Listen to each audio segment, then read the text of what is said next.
Morning. We're on the way to my friend Dr. Isaac Jones' place. We're probably about 15 minutes away. Ben was going to come with me, but we had some calves we weaned yesterday. They were out this morning, broke out of a catch lot, so he's dealing with that drama right now. And I'm on the way to take the bull. I'll talk to Dr. Isaac and see. Left onto Mountain Home Loop. Talk to him and see if we can see some of the facility and obviously film what he's doing and what our issue is. It's the first time I've been to his farm. I met him through the Farmers Federation. He's become a friend of mine. Great guy. Y'all come along and maybe we'll learn something today. Pulling into Dr. Jones' place now. I remember him telling me his family had a dairy, or I don't know if they're still dairying or shut down. We'll find out. It's a pretty farm, pretty spot. It's actually about 10 miles from my in-laws.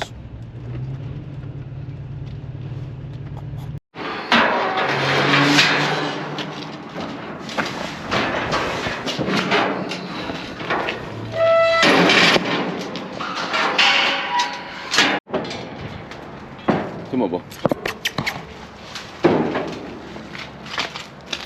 Come on, buddy.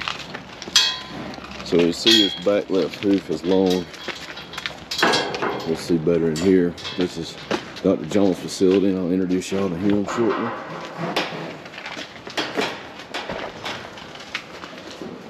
I like all this setup. Put a lot of thought into it. Yeah, I can tell you. There you go. They'll christen it for you. Everything was designed to be hosed out. There you go. Come on, buddy. Come on, big man. Come on. Pretty good.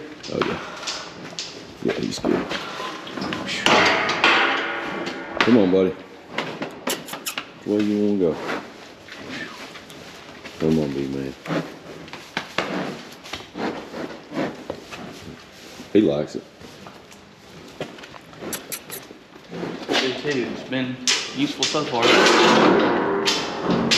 So you had a day yesterday.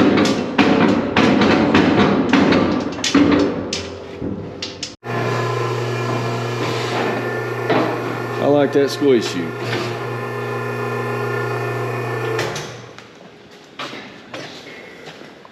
I like it too. I didn't like picking it up. I imagine. Gosh, that's nice.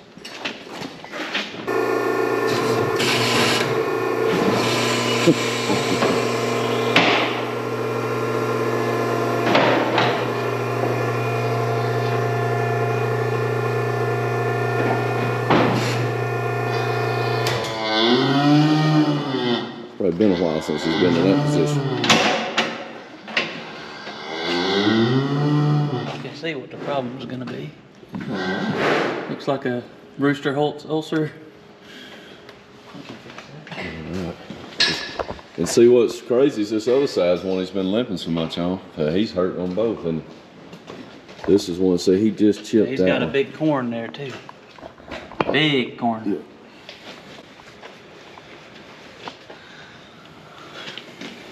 You tell me what I can do to help. I'll put this down. Dragon. It's probably not the most ideal, but it probably wasn't perfectly designed for working on feet, but it's right. It's the best option we got as far as saving our back. Right.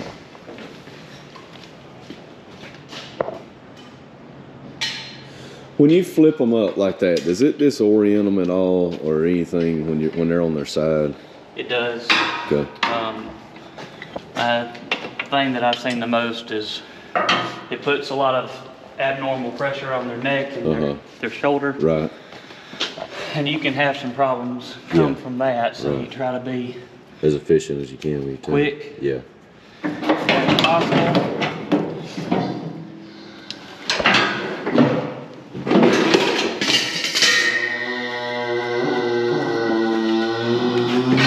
Yeah, I think that'll be better there. Yeah, this is You can see where it's been draining. Yeah.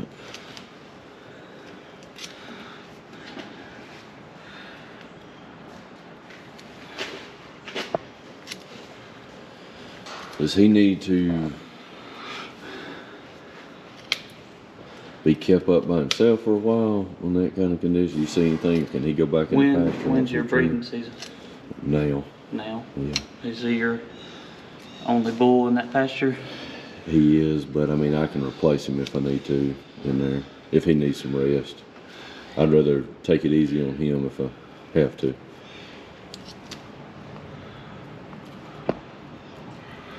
Yeah. This is what's going to be. And this is a weight-bearing claw too. Right. They try to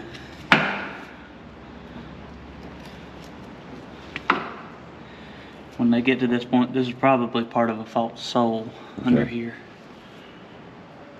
You get a rooster Holt's ulcer from abnormal hoof rolling in. Okay.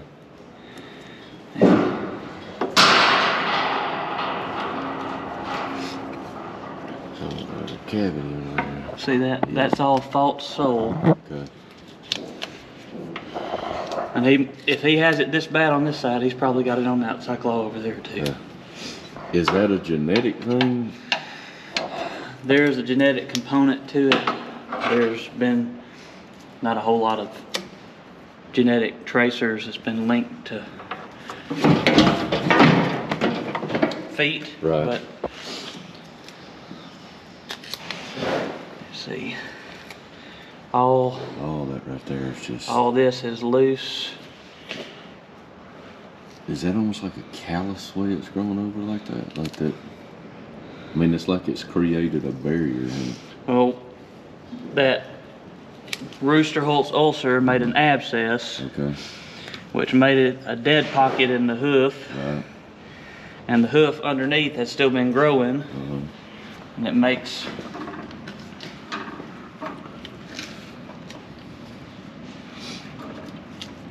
if it has that abnormal pocket, it doesn't wear normal. Okay. And then, see, this one's I've seen some like this before. This is abscess probably blowed out at his heel. Gotcha. Rooster Holt's ulcers are common, I guess, with screw claw and dairy cows. Okay.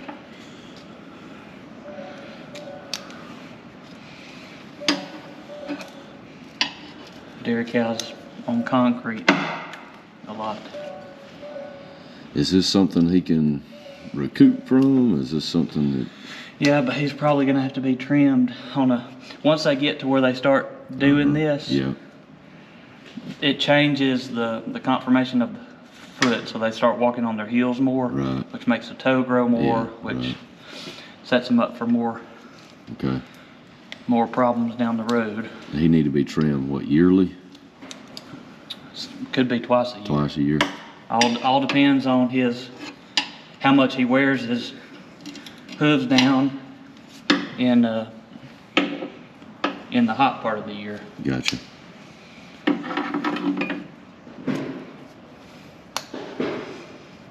I would say this is probably the more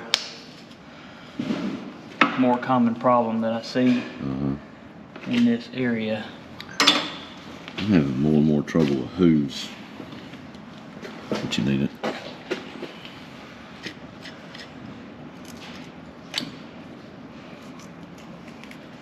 We get so concentrated on EPDs, we forget about 4 good hooves. Yeah.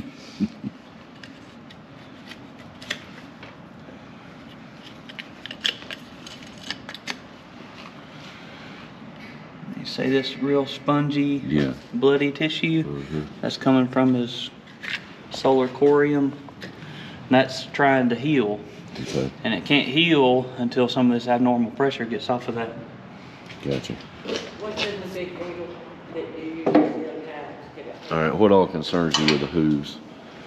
Hooves aren't that bad. The thing that I would be most concerned with is this. This is a corn, also known as an interdigital fibroma. This is not going to get better unless it's taken out. There is a genetic component to this. Okay.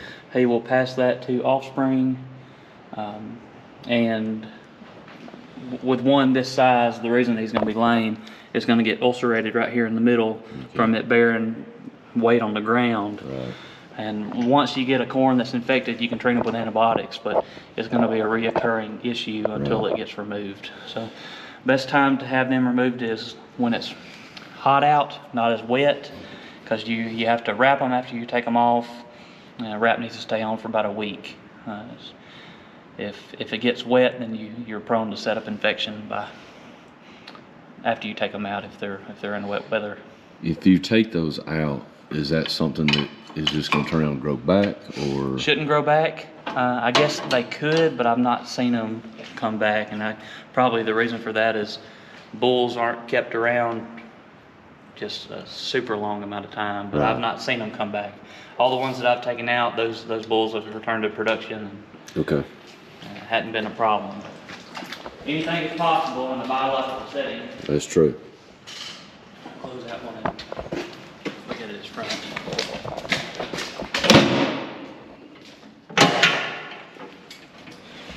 The thing about this chute that they didn't tell me about, when I first tilted an animal in here, I was thinking, am I not supposed to catch the head? Right. Because The front. The feet are protected by this Yeah. hydraulic. Right.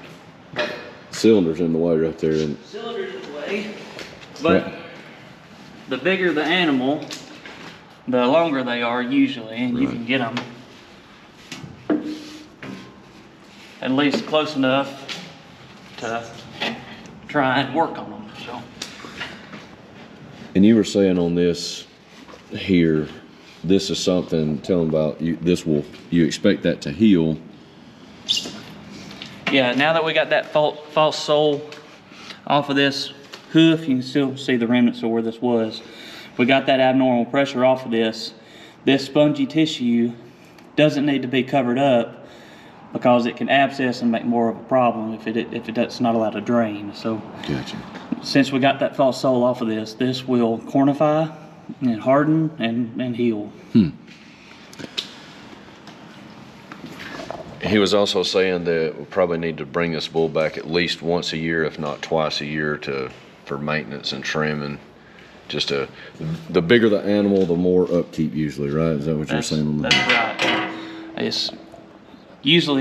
False soles usually happen on the outside. It's a weight-bearing claw on the back feet.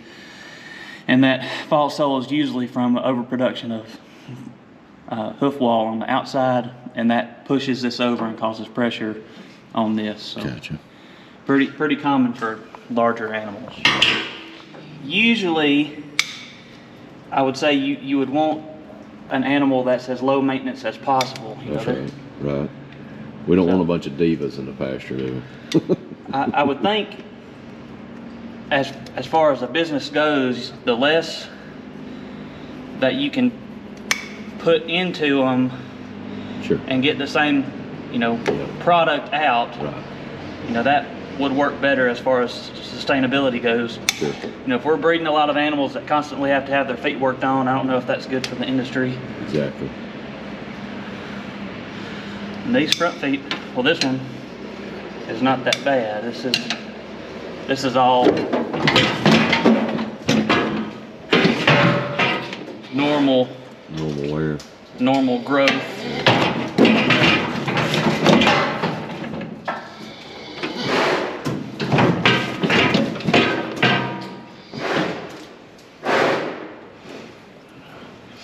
They say you try and limit the time on their side 30 minutes. Right. Which usually, depending on the problem you got, is about impossible. Yeah. Sounds good.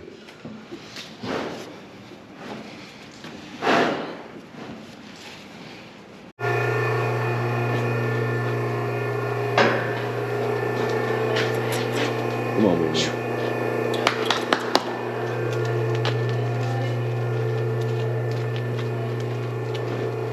Come on, buddy. Come on. Back to the house we go. Come on, big man. Come on.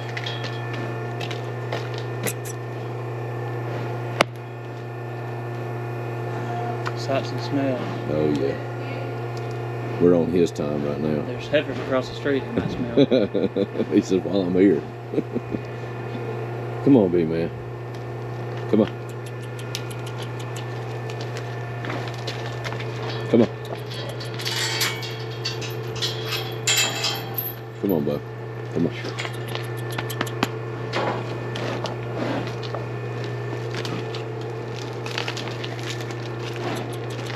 Tempting. You're going out to pasture now. Oh, yeah. Come on, big man. What do you suggest? Should I keep him up? Put him on wood? I keep him up a day or two, and then then I turn him out. Okay. There's no reason he can't go back to breeding. Okay. Come on, bud. And then if you decide to keep him another year or two, then I would get the corn out. Because it's Okay. gonna Yeah, unless he does something I don't want him to do, I'm gonna bring him back and let you do the corn.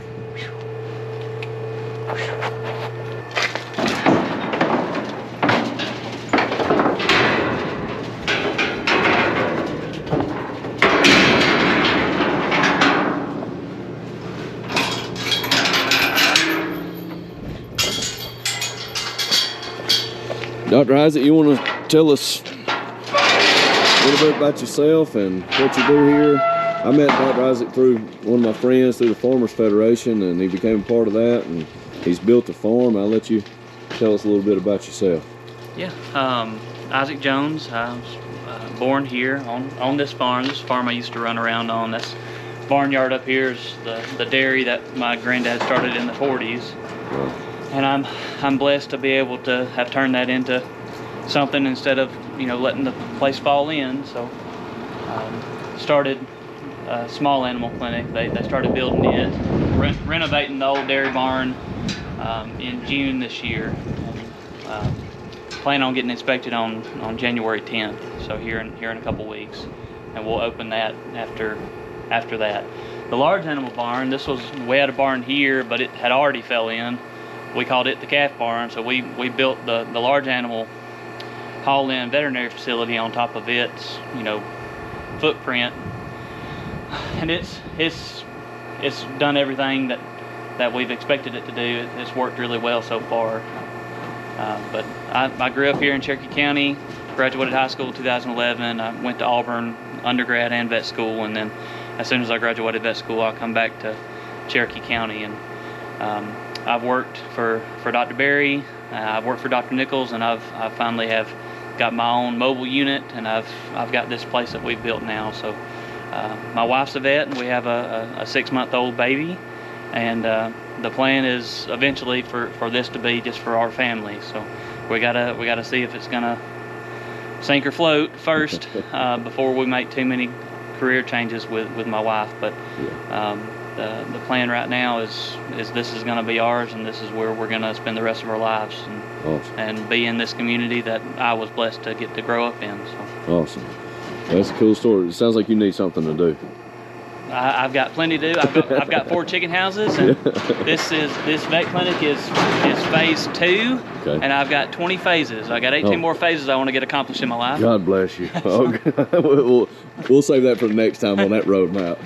But not only that, but I am blessed enough to be able to call him friend too. So great guy. Got to know him through mutual friends. But you guys, if you're in the area, call this Center, Alabama. Center, yeah, outskirts. Outskirts of Center, Alabama. And if any of y'all need some help, awesome experience here. He's hands-on, and that's what I love about it. But large animals open now, and small animal clinic will be open Here in about 2 weeks. 2 weeks, early 2025. So y'all come see Dr. Isaac Jones, and he will definitely help you anything you can that you need. So thanks for your time today. For sure. Appreciate it. Yeah. I've got a hydraulic chute tilt table. It's been I've used it a bunch, and it really does work. It'll probably be the only chute I ever have to buy again. I might have to change hoses out and Right. replace seals, but you know, it should be the workhorse for the rest of my life and probably my children also. Sure. I've got 4 10 by 12 stalls, and I've got 2 20 by 12 stalls, and these can be used for groups of heifers or horses if I have one here that's you know, going to be in labor. Right. All of them have automatic waters. I've got the flaps. I'll be taking the flaps out of these for horses. Okay. Nice. Got a full loft, and we're going to be putting in hay drops into all the stalls. Okay. So if something has to stay overnight, Okay. then we can facilitate that. I've got a Amish-made draft stocks. That's not going to be in that position, but once we get everything moved into its position, that's for really reproductive work in horses. But you know, I'll do some other things too with feed, or you know, if I have one that's colicking, we'll put them in there. On any of the heifers, are you gonna do any reproductive work with them? I do more reproductive work than I ever thought I would. Okay. So I've got groups. I got people that want me to set up groups of heifers and AI. I can put embryos in, but I have not been trained to take them out. So, Okay. So I do more of that than I really thought I would. I got AI trained before vet school, and I've used it more after vet school than I thought I would for my own herd. So Right. Okay. I've got a lot of people that have really, I guess the idea that's been pushed is the genetic potential that you can get by AI and versus buying a herd bull. Right. You know, you can really get a lot more out of it. So Right. So you basically could accommodate groups up to 10 heifers. For possibly, those stalls. yeah. Okay. So Dr. Isaac was saying this is the original dairy barn wall in the 40s, right? Yep. Late 40s when they built it. It's gonna be a big clinic. It seems bigger than it actually is. It's only about 25 foot wide, but it's about 120 foot long. Yeah. And they built it inside of Hugel too, so we had a bunch of things. Took a lot of figuring out when they built it. Instead of clearing out the ground completely level, they just built that wall shorter and built this one longer. Gotcha. So when we tore out the concrete stanchions, we had to pour another concrete footer just for that wall to stay where it was. Gotcha. But, you know, that concrete footer took a little space away from our rooms, but we just put cabinets on them the whole way down. Makes sense. And our dog kennels are going to sit on them in the next room over. Okay. But we got a quarantine room. We got a room just for cats. All the rooms have sound barrier.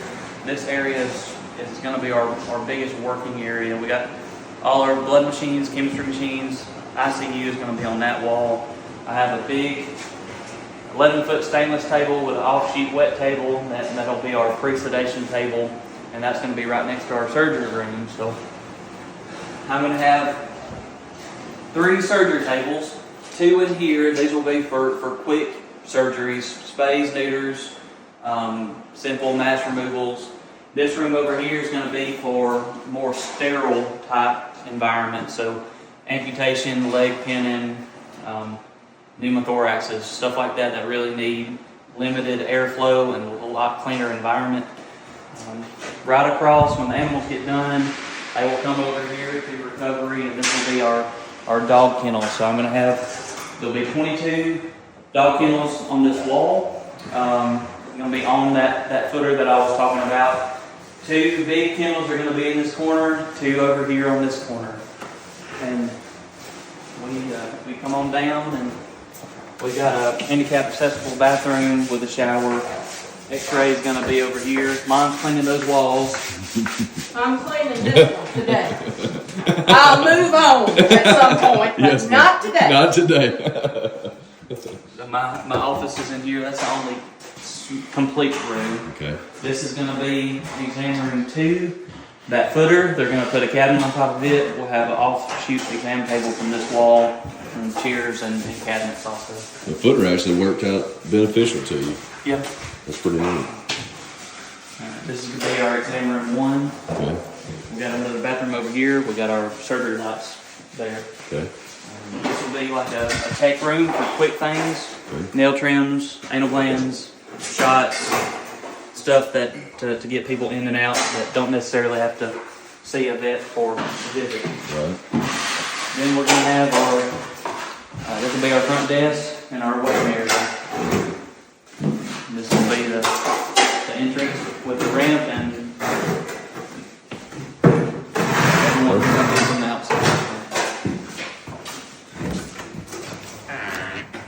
We'll have plenty of space. Perfect. And 2-week opening roughly? Yep. Somebody got some work to do. we got, there's gonna be a bunch of moving, which I've got 3 people here. Once we start moving, there'll be about 8 people moving in, and I've got stuff stored in about 4 places right now. So Okay. that barn, that old house, my brother's house, my house. So once we get to where we can move stuff in, all of us will be. Yeah. And I think we can get it done relatively quick. Oh, the hardest thing is going to be our X-ray table, which is about 400 pounds. Oh, okay. And Yeah. it'll take about 5 or 6 people to Yeah. get it into place without messing it up. If you got that squeeze chute in, you can get the X-ray table in. We got it in before we built everything else around it. With machinery, probably. Phase 3 will be turning the lot, which is where the cows stayed before coming into the barn to be milked, and turn that into a boarding facility for cats and dogs. Okay. Plan on 50 large runs and 100 small kennels. Now I have a separate place inside for cats. Right. Another one of my phases is renovating the 3 silos. I'd love to turn that into a bed and breakfast one day. Oh, that's awesome. And have 2 or 3. I have to get the top blew off in a storm on the twin silos. Okay. So we'll have to get a top redone on it. That'll be a couple of years down the road. Yeah. But Man, I'd like to be able to do something instead of being one of the places that have to tear them down because of liability. So yeah. They're too I'd beautiful. love to be able to do something with them. Too beautiful not to utilize, right? Well, I've taken up enough of your time. You got enough to do for me to get out of here. Thank you for your time today. And y'all make sure to check out Dr. Isaac Jones, who will be open before long at the Small Animal Clinic Farm and Friend. Hey guys, back at the farm with the bull. Everything went great. I hope you enjoyed seeing that setup. I sure enjoyed it.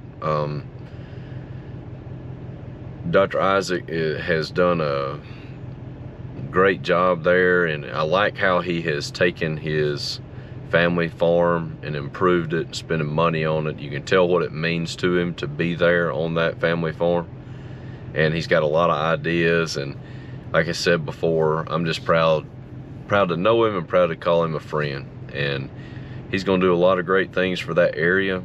He's actually in Cherokee County, like he mentioned, and I'll try to link up some information on how you guys can get in touch with him if you need him.